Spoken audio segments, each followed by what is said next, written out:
Charlotte, take us back to, we spoke in January 2020, and tell us what you're campaigning for in relation to domestic abuse and family courts.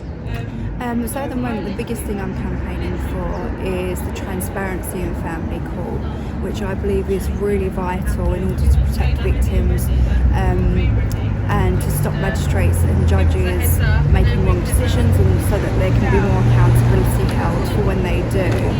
And obviously just raising awareness still around domestic abuse and family court abuse, and when victims go through family court, the institutional abuse that they still suffer. And I believe it's really vital that we now make the courts open in order to stop that. Because one of the things, as a journalist, I am or was being prevented from actually reporting in family courts. Yeah. That's wrong, isn't it? Absolutely, because you have to ask yourself who they are really protecting. There's no reason for it to be closed still, particularly not to journalists, providing they have the right access and everything. We need this to be changed, because so much is going on in family court despite the domestic abuse bill and the changes that have been made. It's still business as usual in family court, and I'm still hearing stories of women having an absolute terrible time and suffering institutional abuse and horrific decision making by judges and magistrates. And the only way really to change that culture and to shift everything is to make it transparent. Just take us back to, you've done we did fundraising as well, didn't you? You went up Ben Nevis, you went up a mountain and you raised money. What was that about? Yeah, so I trekked to Ben Nevis. Other people ended up joining me as well, other survivors of domestic abuse, so it was really great.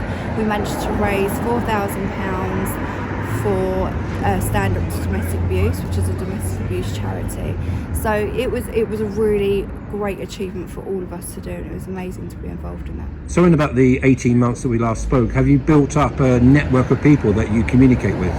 Yeah, absolutely, particularly via Twitter and Facebook. I do a lot of my campaigning and of course raising awareness with other campaigners and survivors of domestic abuse. Sometimes when we see statistics, one rape in Harlow out of 129 is solved, a lot of people are shocked. But are you shocked, or are you saying welcome? Should be a wake-up call to people regarding violence against women? I'm not that shocked at all, and again, it's the same with domestic abuse. I think there's been, in the last 5 years, a 35% drop in convictions around domestic abuse, which is huge, and we need to start asking ourselves why that is. The judiciary system is failing victims of abuse, which is why we're seeing still an increase in violence against women and domestic abuse, and we still need huge reform.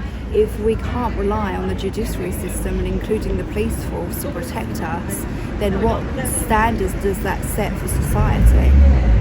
Cases like Sarah Everard and the two women murdered on the hill in North London, and the police officers who committed crimes, it's not helping, is it? No, of course not. And obviously there are isolated cases. There's clearly an issue with the police and misogyny within the police force that needs to change. And then hopefully if that can change, then we can make that shift within society. But we definitely need that shift to happen.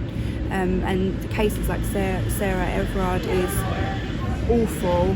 But like I said, I don't believe that it's an isolated one. You tweet, you retweet a lot, you're on social media. Do you get trolled? Yeah, I think most of the female campaigners that I know get trolled by men predominantly. I've had it myself. I've been messaged privately, some not very nice things, and I know that a lot of other women have been as well. Do you have to ask them, or you should ask them, what is your problem?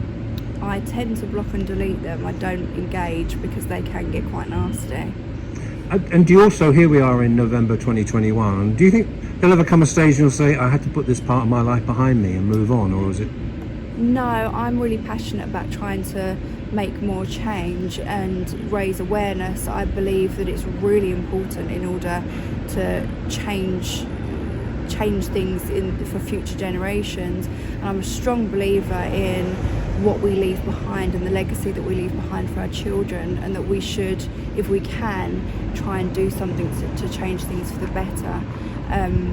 It's really important that we are, I believe that society and a country will be judged on how they treat the most vulnerable and victims and the most unfortunate. And I think we need to ask ourselves what we all want to be remembered by. So that's my goal really, and drive to keep going and to keep making a change.